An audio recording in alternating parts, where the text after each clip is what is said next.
All right, so I got some great news, guys. We're actually getting worse. Like really bad. Like really bad.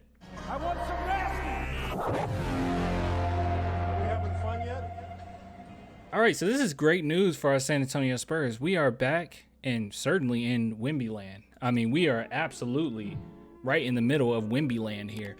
So before we talk about this, if you guys want to support the channel, I won't bring it up because honestly, I don't even have the link for it up right now. clanthemerchfan.com, link in the description. If you guys want to get some merch, at the very least, just click the link in the description, clanthemerchfan.com, and see if there's any designs that you like. All right, so let's take a look at this. So I brought it up here, and as you guys know, I love looking at this. This is from Kirk Goldsberry, and also NBA University. They're really good too. Am I subscribed to this person? How am I not subscribed to this? Oh my God. Okay, anyways, but here we go. So this is the efficiency landscape thus far in the last 10 games. And as you guys know, if you've been keeping up with this channel at all, we've been looking at this like crazy, and we're always around this area, okay? But usually defensively, like we're pretty bad defensively, but usually I was expecting us to be like around here because that's kind of where we've seen us, but we are dead. I mean, I think they would have had to make the graph bigger to fit us in. We are all the way down here, and not only that, we are worst net rating overall. So as you guys can see, the more you go left on the x-axis, that's offensive efficiency, we are in the negatives. In defensive efficiency, if you go down, we are bad as well. A lot of people, this is one thing that I brought up before. A lot of people said that Jakob Poeltl defensively is just really bad, and I don't necessarily think that's the case. I think he's still a shot blocker. He's still a decent defender. Is he as good as he was last year? No, obviously, right? Statistics will show that. But overall, I think it's more so to do with the continuity of the team on the court defensively.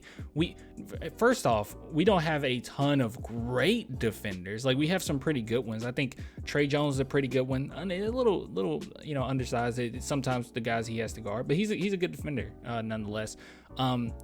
Keldon hasn't been that great this season. We know Devin Vassell's a good defender, but he's been gone. And I think that was a straight up decision from the coaching staff and him to say, hey, man, this is a tanking season anyway. Get yourself ready for next year. So I don't expect Devin Vassell to be back. But obviously, Jeremy Sohan's our best defender, and I think Jakob Poeltl is a decent defender. But, thus far, we've saw graphs where it shows that Jakob Poeltl is getting scored on more than a lot of other centers. But I think it's just more so to do with he's doing it all by himself. And that's more so where I kind of see that, because I mean, if we just went by the graph of this, just look at all these centers that's better than him defensively, Şengün is not better than Jakob Poeltl defensively, like not even close. So that one's a little inconsistent, but overall, it's just I think it just comes down to us being a young team. Our lineup sometimes are, swaying. Popovich tries new things, and this is only going to get worse, by the way. I know that we're already the worst in the NBA as far as like net rating, worst defense, but this is going to be much worse when it's all said and done. And the reason why I say that is because some trades are definitely coming. When am I recording? I'm recording this actually on the 27th, funny enough, on the 27th. So I don't know if anything happened between now and when I upload this video, but I think some trades are going to happen. I think we're going to be even worse. And if we get rid of Jakob, we might be the worst in all-time history as far as network. But it just comes down to us being a young team. I think right now we're 23.8. We're the third youngest team in the league, but we'll probably be number one. I don't know if that for sure, but I would assume once we get rid of Josh Richardson, Doug McDermott, and Jakob, if we got rid of all three of those guys, then we would be the youngest. But we'll see. But yeah, so let's just take a look at a few of these teams. Maybe there's some that shocked us. This is just the last 10 games, by the way. So let's see. So we got Miami Heat as the best defensive team, one of the worst offensive teams in the last 10 games. Celtics lost 3 straight. I actually didn't know that. Who's the most impressive? Oh my goodness. What the heck? The Kings. I laughed at the Kings in the draft. I laughed at you guys. Number 1 net. Good God. Number 1 offense, 17 defense. That is not bad at all. Okay. You don't have to have the number 1 defense to be successful. Let's see. Whoa, guys, this is good news for us. So if you see here, Oklahoma third net, sixth in offense, fifth in defense. That is huge for us. I know they just got into like a fight with the Atlanta Hawks the other day. But this is huge. This is huge. This is good. So hopefully they're on an upward trajectory. Let's see who else we got here. The Hawks, very mid. I'm just kidding. They're not too bad. 73 in the last 10 games. Let's see, Milwaukee right there in the middle. Let's see, anyone else that stands out? What the heck is going on with the Suns? Hold on, where are the Suns?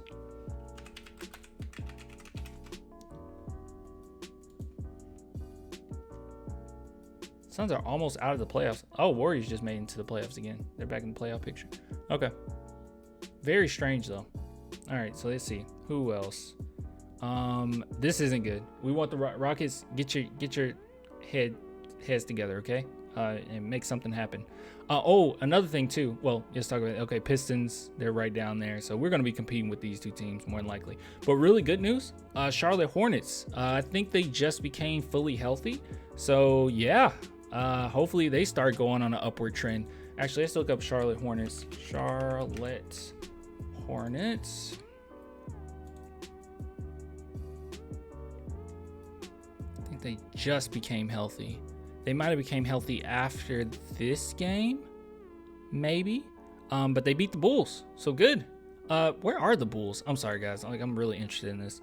The Bulls are 11th. Oh my goodness. They gave up so much for that team too. That's rough. But yeah, they just beat the Bulls. So hopefully they're in an upward trajectory. I think that isn't that the game where Plumlee hit the big shot at the end? I don't know. I'm trying to keep up with everybody, the best of my ability. But let's see. Anything else that stands out? Not really. Sixers 8-2 in last 10 games. Nice. All right. Well, Spurs, keep doing your thing. All right. This is the perfect scenario right now. We're losing. Players are being able to develop, and we're getting to see some fun basketball out there. I know Jeremy Sohan, as recording in this video, he's hurt. But we've gotten to see Malachi Branham do his thing and everything. So pretty nice. All right. So anyways, I'll give it to you guys later. If you want to support the channel, clanthemerchfan.com, link in the description, or become a Patreon YouTube member. Until next time, bye.